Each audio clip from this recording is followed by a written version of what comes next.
فرشتہ ہمارے body guard کون ہے؟ فرشتہ ہے، جو آج کی زیڈ پلس سیکورٹی جو موجود ہے دنیا میں، اس سے بھی کہیں بڑھ کر کے وہ سیکورٹی. کیوں؟ اس لیے کہ پہلی بات تو یہ ہے کہ یہ کبھی بھی کوئی غلط حرکت کر ہی نہیں سکتے. دوسری بات یہ ہے کہ یہ ایک ایسی سیکورٹی ہے جو دشمن کو بھی نظر نہیں آئے، کسی کو بھی نظر نہیں آئے گی، وہ سیکورٹی ہے یہ. جو فرشتے ہیں وہ انسانوں کو نظر نہیں آتے. اور تیسری چیز یہ کہ اللہ تبارک و تعالی نے ان کے بھی جو ہے باقاعدہ شفٹ رکھی ہے، اور یہ آتے ہیں جاتے ہیں، اور جو کام ان کو سونپا جاتا ہے اس کام کو انجام دینے میں یہ کبھی بھی ان کے اندر نہ کوئی سستی ہوتی ہے، نہ لیزینس آتی ہے، نہ کوئی اور چیز ہو سکتی ہے، اور نہ کوئی پیسہ دے کر کے ان کو خرید سکتا ہے، اور نہ یہ رشوت لے کر کے کبھی بک سکتے ہیں. کوئی چیز بھی نہیں ہو سکتی یہ تعلق سے. تو تھوڑا غور کیجئے گا میرے بھائی. یہ پہلا ہے تزکیہ نفس کا پہلا پوائنٹ. غور کیجئے بس، اور کچھ نہیں. کیا غور کیجئے؟ جس ذات نے ہمیں یہ سیکورٹی دی ہے، جو دنیا کی ساری سیکورٹیوں سے بھی بڑھ کر کے، یہ وہ سیکورٹی ہے میرے بھائی جو اللہ کے رسول صلی اللہ علیہ وسلم کو دی گئی تھی، جو خلفائے راشدین کو دی گئی تھی، جو سارے جو ہے مسلمانوں کو دی گئی تھی، اور جو خلفاء ہیں ان کو بھی تھی. اگر وہ چیز مقدر نہیں ہے، اگر مقدر ہے تو پھر وہاں حفاظت نہیں کرتے یہ فرشتے، ان کو آرڈر یہی ہوتا ہے بس. اگر وہ مقدر نہیں ہے تو پھر چاہے لوگ لاکھ کوشش کر لیں، کوئی نقصان نہیں پہنچا سکتا. کیونکہ یہ سیکورٹی ایسی ہے کہ اس سیکورٹی کے بعد کسی سیکورٹی کی ضرورت نہیں ہوتی. اللہ کے رسول صلی اللہ علیہ وسلم نے کوئی سیکورٹی رکھی تھی؟ نہیں. کیونکہ یہ زیڈ پلس سیکورٹی نہیں، بلکہ یہ تو اس سے بھی کہیں اعلیٰ درجے کی سیکورٹی ہے جو اللہ تعالیٰ نے دے رکھی تھی. عمر رضی اللہ تعالیٰ عنہ ایسے ہی جو ہے مسجد نبوی میں آرام سے سو جاتے تھے، کوئی مسئلہ نہیں. ابو بکر رضی اللہ تعالیٰ عنہ بیٹھے ہیں لوگوں کے درمیان، چل رہے ہیں. کبھی آپ نے سنا کہ ان لوگوں کے لیے کوئی سیکورٹی تھی؟ نہیں سیکورٹی. اصل سیکورٹی جو تھی وہ کیا ہے؟ وہ فرشتوں کی تھی جو اللہ تبارک و تعالیٰ نے ہر انسان کو دے رکھی ہے. ایسا نہیں کہ صرف ان کو ہی دی تھی، ہر انسان کو دے رکھی ہے. کاش یہ انسان اس کو سمجھے، ہم اس کو سمجھیں. تو پہلا تزکیہ نفس کا پہلا پوائنٹ کیا ہوا 3 پوائنٹ میں سے؟ کہ ہمیں اس کو سمجھ کر کے اپنے رب کا شکر گزار ہونا چاہیے کہ اس رب نے ہمیں ایسی سیکورٹی دی ہے جس سیکورٹی کے سامنے دنیا کی ساری سیکورٹیاں فیل ہیں، کچھ بھی نہیں ہیں، زیرو ہیں، ان کا کوئی بھی مقام. تو ہمیں کتنا شکر ادا کرنا چاہیے اس رب کا. تو جب یہ شعور آ جاتا ہے، جتنا یہ شعور ہمارا اونچا ہوتا جائے گا، ایمان جتنا اس پر مضبوط ہوتا جائے گا، بڑھتا جائے گا، شکر کے جذبات بھی اتنے ہی بڑھتے جائیں گے، بڑھتے جائیں گے. دوسری چیز اس میں، دوسرا جو پوائنٹ ہم ذکر کرنا چاہتے ہیں تزکیہ نفس کے لحاظ سے، اور یہ میرے بھائیوں اور بہنوں آپ سب سے اس کا تعلق ہے، پورے مسلمانوں سے ہے، پورے انسانوں سے اس کا تعلق. جس دن یہ انسان یہ سمجھ جائے کہ اللہ تبارک و تعالیٰ نے اس کی حفاظت کا انتظام کر رکھا ہے، اگر چیز مقدر نہیں ہے تو دنیا کی ساری طاقتیں مل کر کے بھی اس کا کچھ بال بیکار نہیں کر سکتی، نقصان نہیں پہنچا سکتی، کیونکہ اللہ کے فرشتے اس کی حفاظت کے لیے متعین ہیں، سیکورٹی ہے اللہ تعالیٰ کی طرف سے. تو کیا ہوتا ہے تزکیہ نفس کے لحاظ سے؟ کہ دلوں سے غیر اللہ کا خوف نکل جاتا ہے. اللہ، صرف اللہ تبارک و تعالی نے جو چاہا وہی ہوگا، وہ جو نہیں چاہے گا نہیں ہوگا. اگر کوئی خوف ہوگا تو صرف اور صرف اللہ کا، اور غیر اللہ کے خوف کے لیے دل میں کوئی جگہ باقی نہیں رہے۔ کب؟ جب یہ ایمان مضبوط ہو جائے۔ کون سا ایمان؟ کہ اللہ کی طرف سے سیکورٹی ہے، اللہ کے فرشتے ہیں جو ہماری حفاظت کر رہے ہیں، جو اس آیت کے اندر ذکر ہے۔ اس سیکورٹی کے تعلق سے ہمارے ذہنوں میں میرے بھائیوں، ہم پڑھے ہوئے ہوتے ہیں، سنے ہوئے ہوتے ہیں، لیکن وہ جو صحیح معنی میں ایمان ہونا چاہیے نا، جو شعور اس کا آنا چاہیے، وہ نہیں رہ جاتا ہے، اسی لیے یہ چیز نہیں پیدا ہوتی۔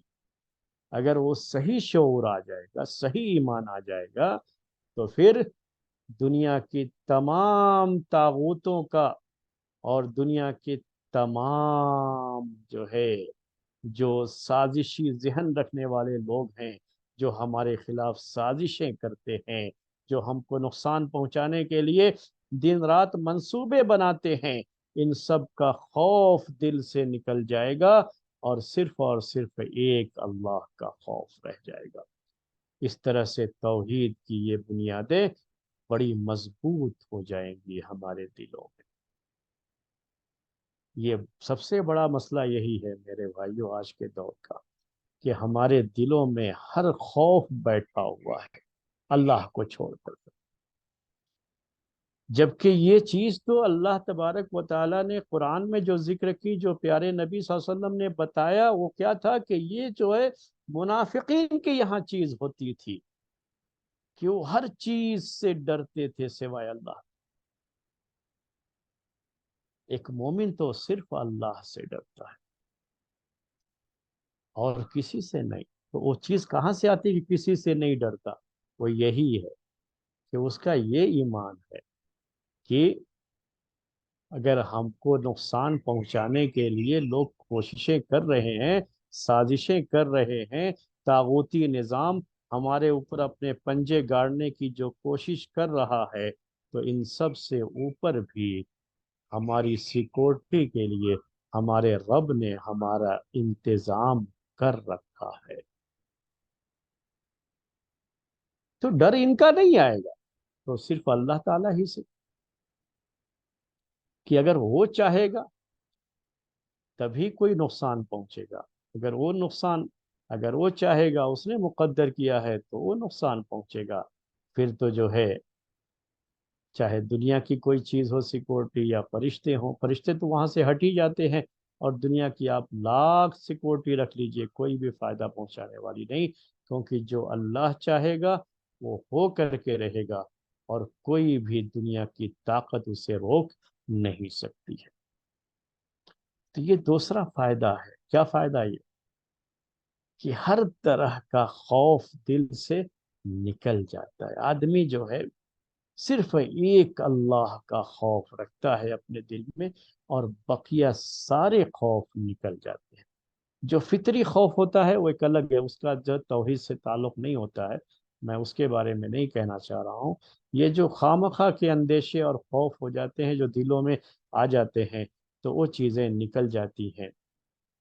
تیسری بات میرے بھائی اور میری بہنوں، وہ کیا ہے؟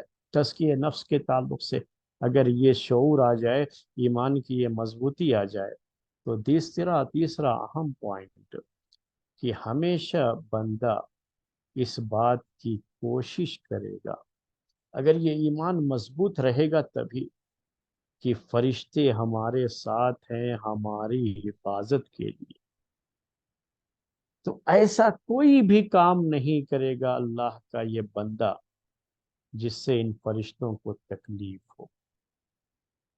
وہ ہمارے باڈی گارڈ ہیں، ہماری حفاظت کے لیے آئے ہیں، ہمارے فائدے کے لیے آئے ہیں، ہم کو فائدہ پہنچانے کے لیے آئے ہیں، اور ہم انہیں نقصان پہنچائیں، انہیں تکلیف پہنچائیں، تو کیا اچھی چیز ہوگی؟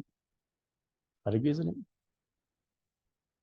تو ایسی تمام چیزیں جس سے ان فرشتوں کو تکلیف ہوتی ہے، ہم کو ان چیزوں سے دور رہنا چاہیے، کبھی بھی جو ہے ان چیزوں سے دور رہنا چاہیے۔ فرشتوں کو گندگی پسند نہیں ہے، فرشتوں کو جو اسمیل، بیڈ اسمیل ہوتی ہے وہ پسند نہیں ہے۔ فرشتوں کو یہ جو کتے وغیرہ رہتے ہیں، تو یہ کتے جو ہے، یہ پلے جو ہے پسند نہیں ہیں، وہ جہاں رہتے ہیں وہاں فرشتے نہیں آتے، فرشتے اسے پسند نہیں کرتے۔ کچھ فرشتے ہیں جن کی ڈیوٹی ہوتی ہے ان کو تو رہنا ہی پڑتا ہے، رحمت کے فرشتے خاص طریقے سے وہاں پہ نہیں آتے۔ لیکن اس کا مطلب یہ ہے کہ فرشتوں کو ان سے جو ہے ایک طرح سے، جیسے ہم لوگ کہتے ہیں، میں یہ سمجھنے کے لفظ استعمال کر رہا ہوں، الرجک جو ہے، ورنہ یہ فرشتوں کے لیے لفظ نہیں یوز کیا جاتا ہے۔ تو فرشتوں کو وہ چیز پسند نہیں، تو ہم کیوں کریں گے ویسی کوئی چیز؟ ہم کو اس طرح کے تمام کلچر سے اپنے آپ کو دور رکھنا چاہیے، اور کوئی بھی ایسا کام نہیں کرنا چاہیے، نہ ایسی بات کرنی چاہیے، نہ ایسی حرکت کرنی چاہیے جس سے ہمارے جو یہ فرشتے، حفظہ فرشتے ہیں، باڈی گارڈ ہیں ہمارے، ان فرشتوں کو کسی طرح کی کوئی تکلیف ہو۔ یہ کب ہوگا؟ جب یہ شعور آئے گا تبھی نہ ہوگا، جب یہ احساس جاگے گا تبھی نہ ہوگا، جب یہ ایمان مضبوط ہوگا تبھی نہ ہوگا کہ ہمارے ساتھ ہمارے جو ہے باڈی گارڈ فرشتے ہیں، جو اللہ تعالیٰ کی طرف سے ہماری حفاظت کے لیے بھیجے گئے۔ اگر یہ تین چیزیں آپ کے ذہنوں میں بیٹھ جائیں، آپ کے دلوں میں گھر کر جائیں، تو یاد رکھ لیجئے گا میرے بھائیوں اور میری بہنوں، آپ کے دلوں میں کبھی بھی وہ پریشانیاں نہیں رہیں گی، آپ کے ذہنوں میں کبھی وہ الجھنیں نہیں رہیں گی۔ جو دنیا والے بہت پریشان رہتے ہیں اور ہمیشہ اپنی الجھنوں کا ذکر کرتے رہتے ہیں کہ فلاں ہے وہ ہمیشہ میرے پیچھے پڑے ہوئے ہیں، فلاں ہیں جو ہمارے پیچھے پڑے ہوئے ہیں، یہ لوگ میرے خلاف سازشیں کر رہے ہیں، یہ لوگ ایسا کر رہے ہیں، دشمن جو ہے ایسا کر رہا ہے، فلاں یہ کر رہا ہے۔ میرے بھائیوں، یہ ساری چیزیں جو ہے آپ کو ایک بڑا سکون سا دل کو ملے گا، آپ کے نفس کو بڑا اطمینان ملے گا اگر یہ ایمان آپ کا مضبوط ہو جائے کہ میرے ساتھ اللہ کے بھیجے ہوئے فرشتے ہیں جو میری حفاظت کے لیے ہی میرے رب نے بھیج رکھے ہیں، اور ان فرشتوں کی حفاظت کے آگے ان سازشی ٹولوں کی سازشیں کچھ بھی حیثیت نہیں رکھتی ہیں، کچھ بھی معنی نہیں رکھتی ہیں، یہ کچھ نہیں کر سکتے۔ اللہ اگر حفاظت کرنا چاہتا ہے، بچانا چاہتا ہے، یہ دنیا کی طاقتیں کچھ نہیں کر سکتی۔ یہ ایمان انسان کو بڑا سکون دیتا ہے۔ آپ بھی محسوس کیجئے گا اس کو، جس دن آپ کے دلوں میں یہ چیز اچھی طرح سے بیٹھ جائے گی نا، تو دیکھیے گا کہ کتنا سکون ملتا ہے، اس کے بعد آپ کے نفس کو کتنا اطمینان ملتا ہے۔ پوری دنیا کے لوگ صرف اسی سکون اور اسی اطمینان کی تلاش میں ہیں۔ گرمی کے ان دنوں میں میرے بھائیوں، ہمیں اے سی کی یہ ٹھنڈی ہوائیں بھی وہ سکون نہیں بخشتی، ہمیں وہ سکون نہیں دے سکتی جو سکون ہمیں یہ آیتیں دیتی ہے، جو سکون ہمیں یہ ایمان دیتا ہے، جو سکون ہمیں یہ احساس دیتا ہے کہ ہمارے ساتھ اللہ کے بھیجے ہوئے فرشتے ہیں جن کو حفظہ کہا جاتا ہے، جو ہمارے باڈی گارڈ ہیں۔ تو یہ بات تھی، یہ تین پوائنٹس ہم نے تزکیے کے تعلق سے آپ کے سامنے ذکر کر دیے۔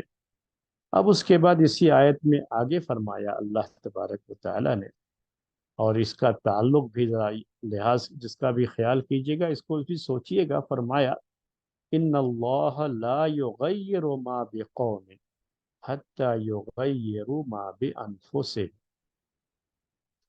کہ یقیناً اللہ تعالی نہیں بدلتا ہے، یقیناً اللہ تبارک و تعالی نہیں بدلتا ہے کسی قوم کی حالت کو جب تک کہ وہ لوگ خود اپنے حالات کو نہ بدلیں، جب تک کہ وہ لوگ خود اپنے حالات کو بدلنے کے لیے کوشش نہ کریں۔ اللہ تعالیٰ نہیں بدلتا ہے جب تک کہ وہ خود نہ بدلیں۔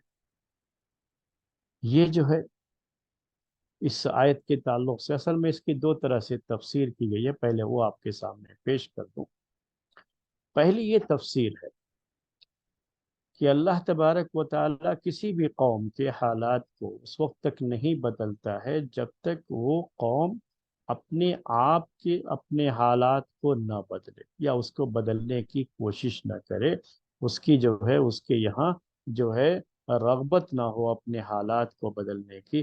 جب رغبت ہوگی، خواہش ہوگی تو آدمی کوشش بھی کرے گا۔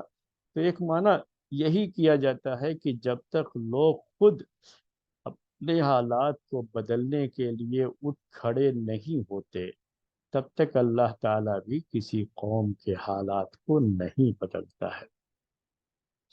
اور ایک دوسرا معنی جو ہے اس کا یہ بھی کیا جاتا ہے، ان اللہ لا یغیر ما بقوم حتی یغیروا ما بانفسہم۔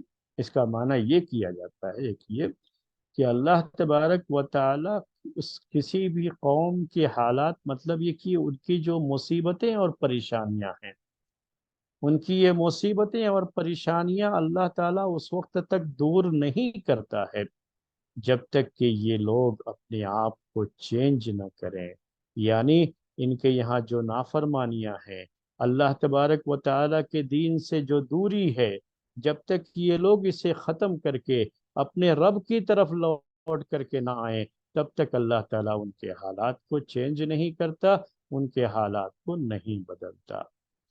دونوں معنی میرے خیال میں آپ کو سمجھ میں آ گیا ہوگا۔ یہ اصل میں اس کی تفسیر میں یہ دو معنی ذکر کی گئے ہیں، دونوں میں فرق ہے تھوڑا، وہ فرق بھی شاید آپ کو واضح ہو گیا ہوگا، سمجھ میں آ گیا ہوگا۔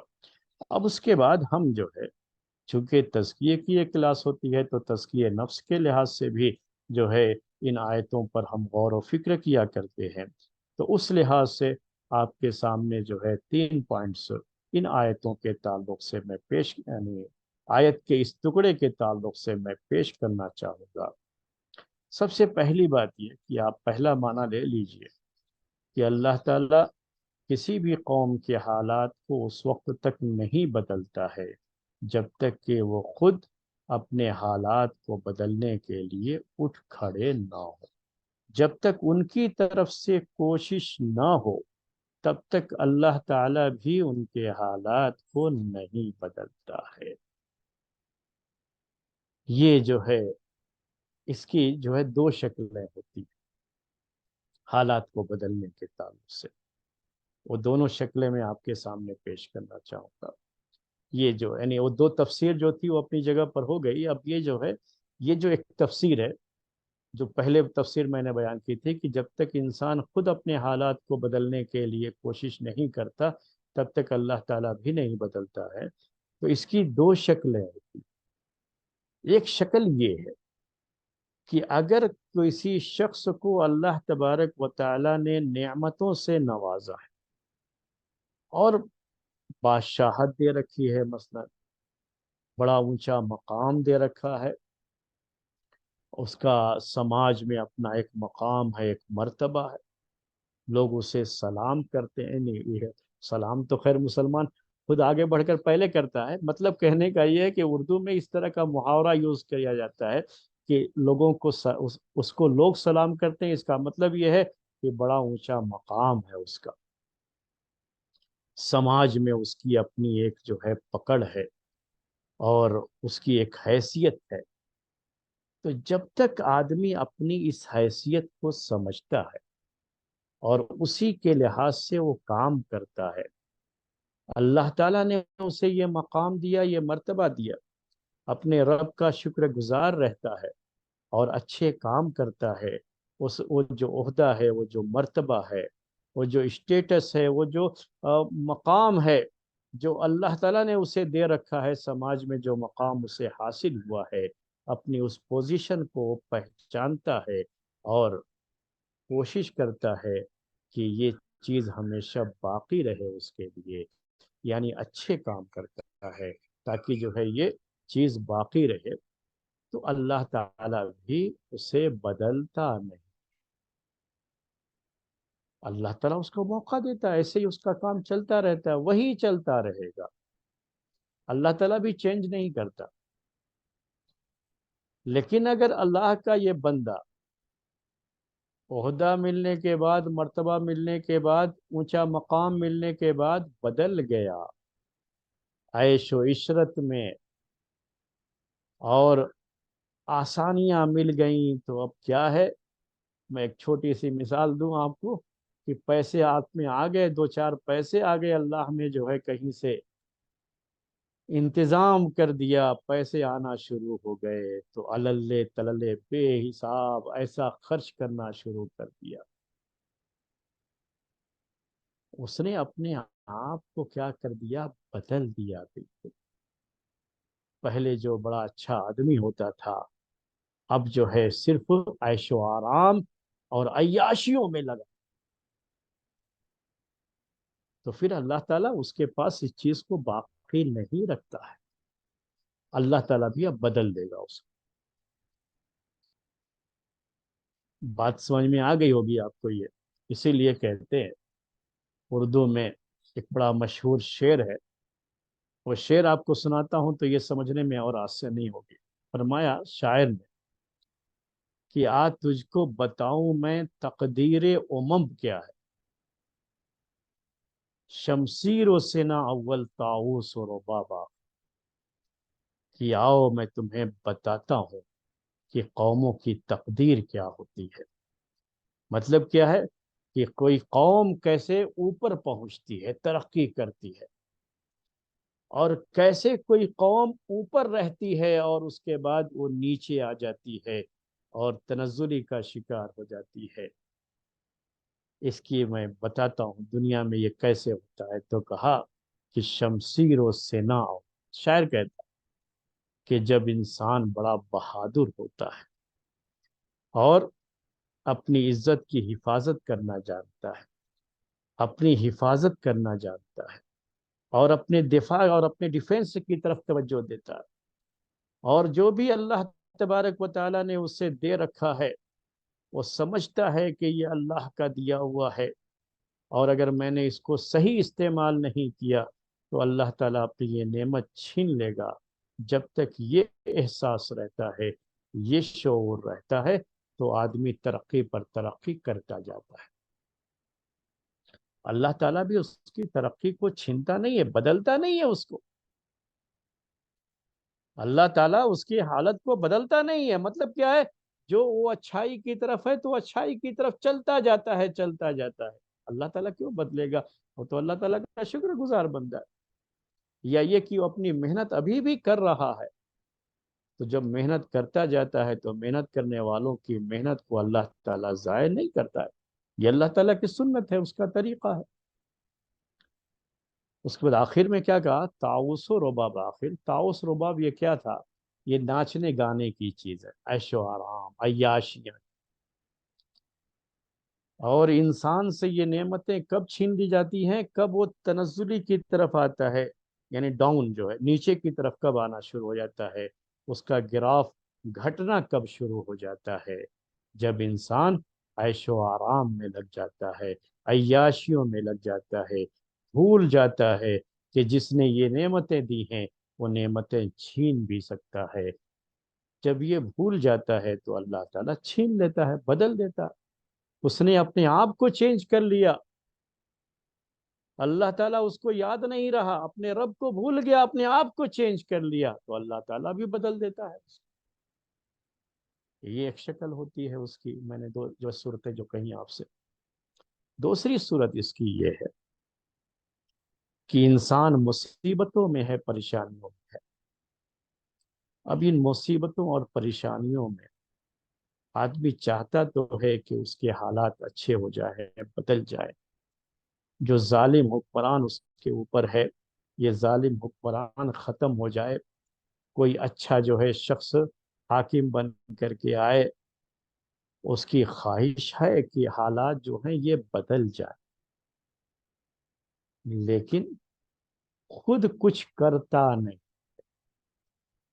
ہاتھ پر ہاتھ دھرے آرام سے بیٹھا ہے، سویا ہے۔ تو اللہ تعالیٰ نے کہا کہ اللہ تعالیٰ کسی قوم کی حالت کو نہیں بدلتا جب تک کہ وہ خود اپنی حالت کو نہ بدلے، یعنی جب تک وہ خود اٹھ کھڑا نہ ہو حالات کو بدلنے کے لیے۔ جب تک اس کی طرف سے وہ جو کچھ کر سکتا ہے، جب تک وہ اپنے حصے کا کام نہیں کرتا، تو اللہ تبارک و تعالی بھی پھر ایسے لوگوں کے حالات کو نہیں بدلتا ہے۔ تو اس کے ذریعے سے کیا چیز، یعنی کیا نصیحت ہوتی ہے کہ آدمی کو پہلے خود اپنے حالات کو بدلنے کے لیے اور بہتر حالات کے لیے جو کوشش وہ کر سکتا ہے تو اپنی کوشش کرنا ہے اسے۔ جب وہ اپنی کوشش کرے گا تو اللہ تعالیٰ کی مدد بھی پھر آئے گی، اللہ تعالیٰ حالات کو بدل دے گا۔ کوشش کیے بغیر صرف دعا کرنا یہ کافی نہیں ہوتا ہے۔ کوشش کرنے کے بعد دعا کرنا یا کوشش کرنے کے ساتھ ساتھ دعا کرنا، تو اس سے کامیابی ملتی ہے۔ دو تین مثالیں دے دوں آپ کو سمجھنے کے لیے اسے، یہ شاید آپ لوگوں کو کچھ عجیب لگ رہا ہوگا، اس لیے دو تین مثالیں دے دیتا ہوں۔ ایک بچہ ایگزام میں بیٹھنا ہے اس کو، تو ایگزام میں لکھنے کے لیے تیاری کرنی ہے، اس کو پریپیئر ہونا ہے، وہ پریپیئر نہیں ہو رہا ہے، صرف دعا کر رہا ہے اللہ تعالیٰ کامیاب فرما دے۔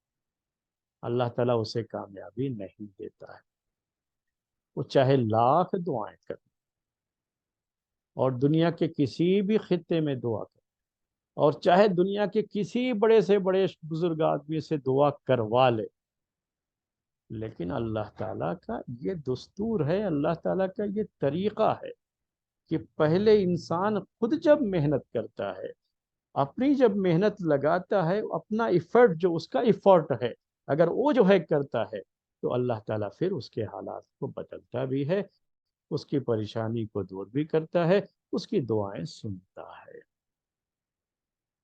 ہاں، ایک شخص ہے جو محنت کر رہا ہے پورے طریقے سے اور ساتھ میں دعائیں کر رہا ہے، محنت کیا اپنی طرف سے اور پھر اللہ تعالیٰ سے دعائیں کر رہا ہے، تو اللہ تعالیٰ ایسے لوگوں کی دعائیں ہی سنتا ہے۔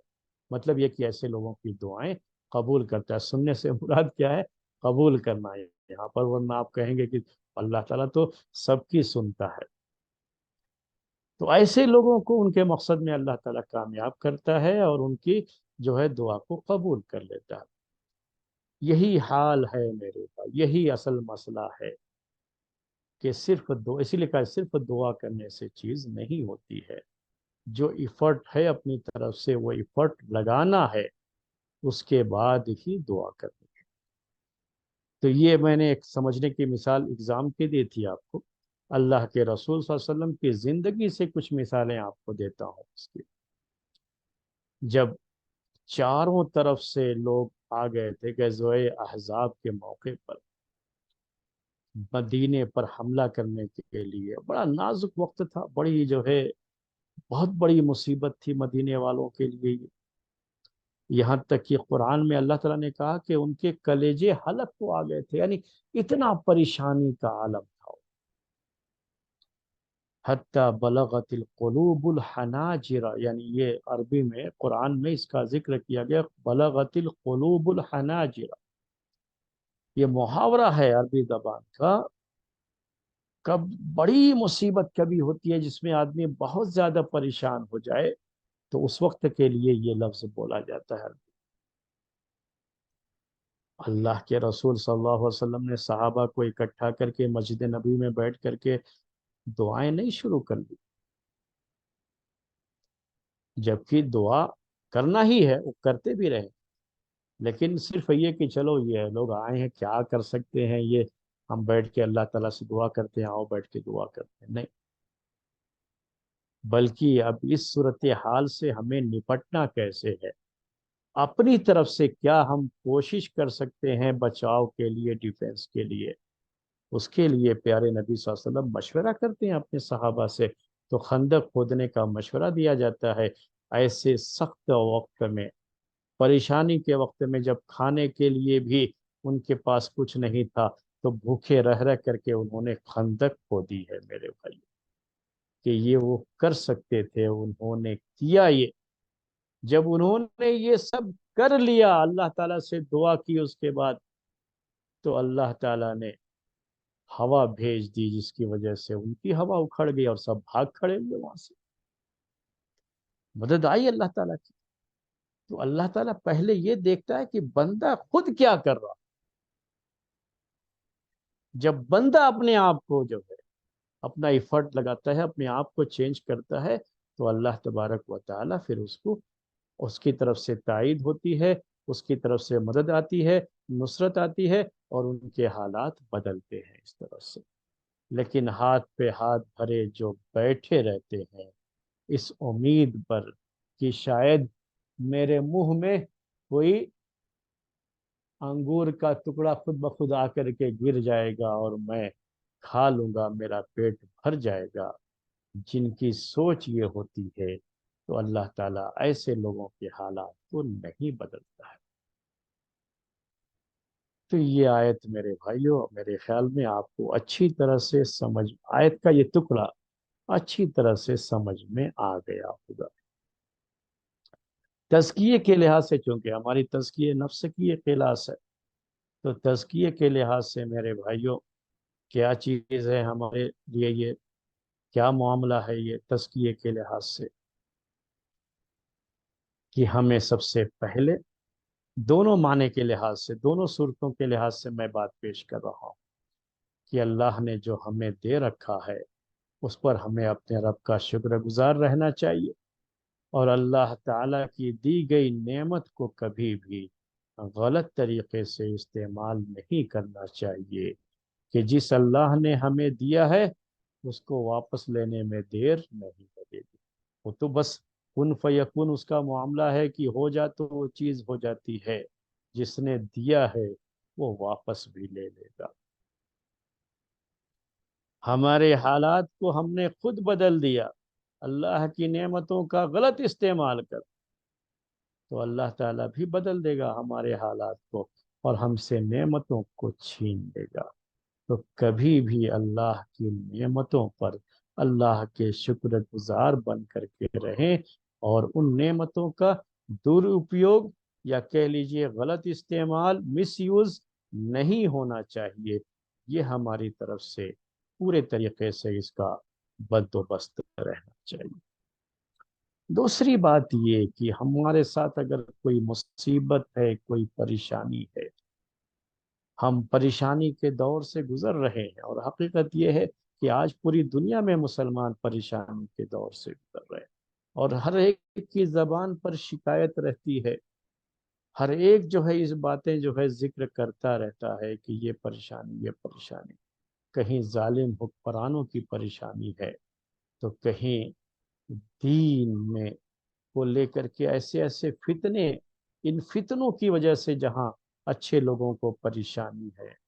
تو میرے بھائیوں اس طرح کے حالات میں پہلے یہی ہے کہ ہمیں خود اپنے آپ کو بدلنا ہوگا. جب تک ہم اپنی طرف سے، ہماری جو کوشش ہے، جب تک ہم اپنی طرف سے وہ کوشش نہیں کریں گے، ہم اپنا ایفرٹ نہیں لگائیں گے، ہم اپنا 100% اس چیز کو نہیں دیں گے، تب تک اللہ تعالیٰ بھی نہیں بدلے گا. ہمیشہ اس بات کو یاد رکھیں. لوگوں نے یہ سمجھ لیا ہے کہ ہم صرف دعا کر لیں گے تو کافی ہو جائے گا، تو یہ غلط ہے، یہ غلط سوچ ہے.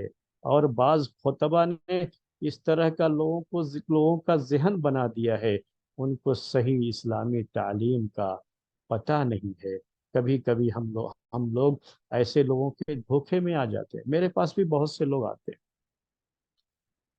میرے بچے کا ایگزام ہے، کوئی قرآن کی آیت بتا دیجئے جو پڑھ کر کے وہ بچہ جو ہے پاس ہو جائے.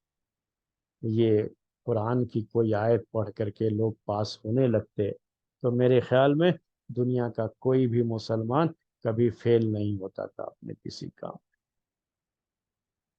نہیں، پہلے کیا ہے، ہم ہمیشہ ان کو یہی کہتے ہیں، جا کے اپنے بچوں سے یہ کہو کہ کہیں کچھ نہیں ہے، پہلے آپ محنت کرو، آپ تیاری کرو، آپ اپنی محنت کرو. محنت کرنے کے بعد بھی کبھی انسان کو اس کا پھل نہیں ملتا ہے، پاس نہیں ہوتا ہے، فیل ہو جاتا ہے، یہ سب چیزیں ہو جاتی ہیں. لیکن پہلے محنت کرو، محنت کرنے کے بعد اللہ تعالیٰ سے دعا کرو کہ آپ کی یہ محنت کامیاب ہو جائے. کیونکہ بہت سے محنت کرنے والے بھی کامیاب نہیں. تو محنت کرنے کے بعد کامیابی کے لیے اپنے رب سے دعا کرو، یہ چیز ہے، یہ کرنا ہے۔ کبھی بھی لوگوں کو ایسا مت بناؤ کہ جو ہے یہ پڑھ لیں گے تو یہ ہو جائے گا، یہ پڑھ لیں گے تو یہ ہو جائے گا، قرآن کی یہ آیت پڑھ لیں گے تو یہ ہو جائے گا، ایسا کھولیں گے تو یہ چیز آئی قرآن کی، اس لیے گویا کہ یہ اشارہ ہے کہ مجھے یہ کرنا۔ یہ سب چھوڑو، یہ سب چیزیں جو ہے یہ غلط جو ہے باتیں ہیں جو لوگوں کی طرف سے لوگوں کے ذہنوں میں بیٹھائی گئی۔ نہیں، آپ جو صحیح طریقہ ہے اسے اپنائیں، اس کے مطابق زندگی بسر کریں، اپنی طرف سے جو محنت ہے وہ محنت کو لگائیں، اپنی کوشش جو ہے اس کوشش کو لگائیں، اور اپنے حالات اگر صحیح نہیں ہیں اور ہماری زندگیوں میں اگر کہیں بھی اللہ تعالیٰ کی نافرمانی ہے تو ہم اپنے حالات کو بدل کر کے اللہ کی طرف آئیں، تو اللہ تعالیٰ ضرور ہماری مدد کرے گا۔ اور حالات کو بگڑنے اور اللہ کی طرف آنے کا ایک حصہ یہ بھی ہے کہ ہم اپنے طور پر محنت کریں، کوشش کریں۔